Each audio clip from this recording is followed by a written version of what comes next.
So we all hear and believe Jesus say, don't call anyone Father,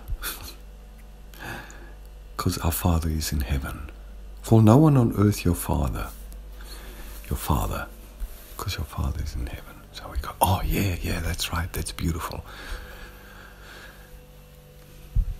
Every single child that is born on this earth, under heaven, is from and belong to the Heavenly Father. He puts them in this world through us, for Him. Not for us to claim parenthood, because we have only one parent. That's what Jesus said. Call no one on earth your Father. What does that mean?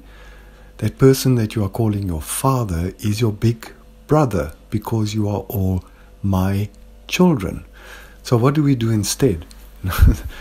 Which clan do you come from, and which clan?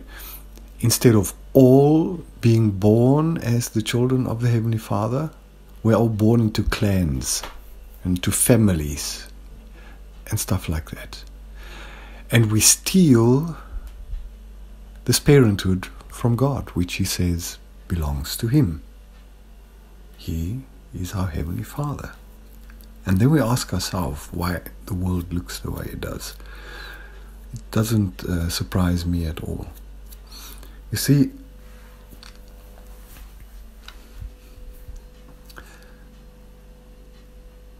if we think of the children that we were privileged to get from the Heavenly Father as our own, then we have done a lot of damage, not only to ourselves but also to our child. Instead of teaching our children from day one, I'm your big brother. And a big brother does everything for his little sister. A big brother only does what his little sister wants. Why? Because he knows that she comes pure out of the hand of the Father onto this world, and he can allow her to dictate what is going to happen, because she wants only the best for everybody around her. And I am a lucky, very, very lucky father to have done this, to have tried this. The day Talia was born, I said, this is the end of my life. I've lived 38 years for myself, and the rest of my life belongs to her, to do with as she please. And it has been the last 15, she just turned 15. It's been the last 15 most beautiful years of my life. You know, people said, yes, you and your educational systems. And they didn't understand it. They said to me, wait till she turns 2, and then she wants to, then you must hide away all your stuff now. So she turns 2. By the time she turned 2, she could work the video machine. We still had these old video machines back then. She could work the video machine. She knew the television. She was very careful with the remote controls and whatever. Why? Because I showed her how to use it. Didn't treat her like a dummy. I treated her with blind eyes. I didn't see her body, I saw her spirit, and her spirit outweighed mine in every single sense. So it's been one. And then they said, yeah, but wait until she. So I said, guys, she's 2 years old now. Check it out. Isn't she wonderful? Loving and kind and friendly and giving. And they go, okay, wait till she's 7. Wait till she's 7. Guys, she's 7 years old now. She's even more beautiful. She's like a tree that is, look how thick a stump is, or look how deep her roots are already in the ground. And you and your educational. Wait till she's 12. Wait till she turns into a teenager. So you turn into a teenager, Same thing in the school. Oh, she's a wonderful person. When she's in the class, everything is different. She's so giving. They wanted to choose her as the Schulsprecher. That means the school speaker for the whole school when she was only high school, although she's even only 14 years old.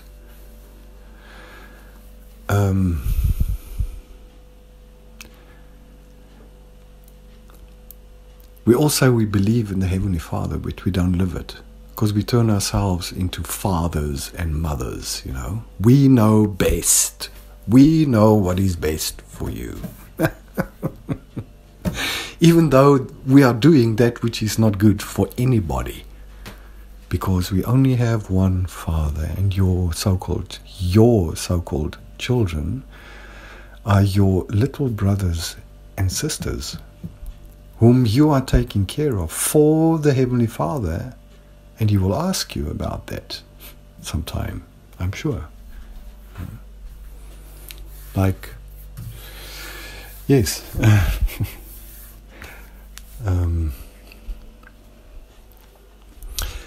Then I heard something wonderful that I must share with you many, many years ago, and it really also helped me so much.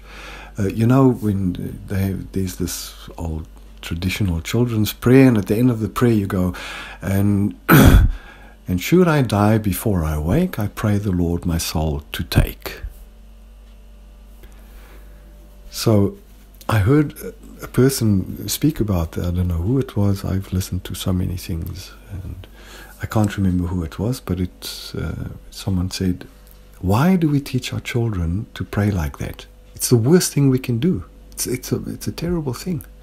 And then we wonder why teenagers don't believe, you know, they don't have faith, they're not strong in their faith, you know, falling around and go to church with the parents, because parents go to church and whatever, but they don't have their own faith, their own relationship to the Father, because we put ourselves in between, by the way. And he said this prayer should actually, our prayers with our children should actually end in this way. And should I wake before I die, I pray the Lord my soul to take. That is the way that our lives should be. You know? That while we are alive, if we don't die while we are alive, to this world, we won't die to it after we're dead. You know? The only chance to die properly is while you are alive.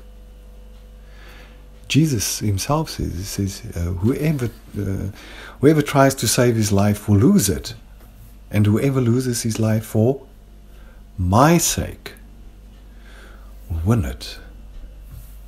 Because I am the way, the truth, the life, and the light. See? Life can only be found with the life giver, not parents don't own the light. Parents are not the light of the world. Children are. Babies are the light of the world. If we realize what we are holding in our hands is the same as the little child that was born that is celebrated on Christmas. If every child that is born into the world is treated as the child directly from God, then things will look different, very, very different in the future. Talea has a totally different future than all children around her, because she, her name actually means dewdrop from God, which she is. I only found that out 2 years later, that the name we gave her, actually a combination of my name and my wife's name, in Hebrew actually means dewdrop from God. She is God's blessing. Every child that comes into our life is a God's blessing, if we can see it like that. Not like, oh, I want to be a good parent. You know, what is a good parent? What is a good parent? A good parent is the child is bad. That's what it means. To be a good parent implicates that you have something bad to do. You have to correct something which is bad, you know. your child. Watch how people treat their children. They wouldn't dare treat them like that if they knew that those are the talents that God gave them. Some He gave 1, others He gave 2. My mom, He gave 6. 6 talents. And that changes everything that you do. If you can see your child for who he or she is, which is a child directly out of the hand of the Creator, because we cannot create. I heard the other day that they discovered that they actually filmed it, apparently, that the moment that the sperm unifies with the egg, there is a flash of light. There's a flash of light. That is where creation takes place. The sperm and the cell is just the matter. The life comes from the flash of light. It's when God enters that union. And that child that comes out of the mother's womb is in every sense his, belongs to him alone. How will children learn to give their lives completely to the Heavenly Father, to the Creator, if they are not told the minute they can understand and speak, you are a child of the Creator? Then it will be the most natural thing. Talea is my little sister, my child, as others would call her. Talea is, I cannot describe it really. She is so, her faith is so strong, her belief in her Heavenly Father is so strong, and she hasn't been to church one day of her life. But her Heavenly Father is the most important thing in her life. She entrusts everything in her life to the Father. She speaks with Him at night when she lies down in her bed. We don't say official prayers together. I taught her to be in contact with Heavenly Father every minute of the day, to speak with Him every minute, because He's your daddy. See, if He's your daddy, if He's really your daddy, He's there with you everywhere. He doesn't leave your side. You can speak with Him, try to hear Him, speak with Him, trust Him. See? And she has had the most beautiful life until this day, and it will continue that way. Because for her it's so clear that she has a daddy, and then she has a father, and that father takes care of her daddy and her and mommy. Yes.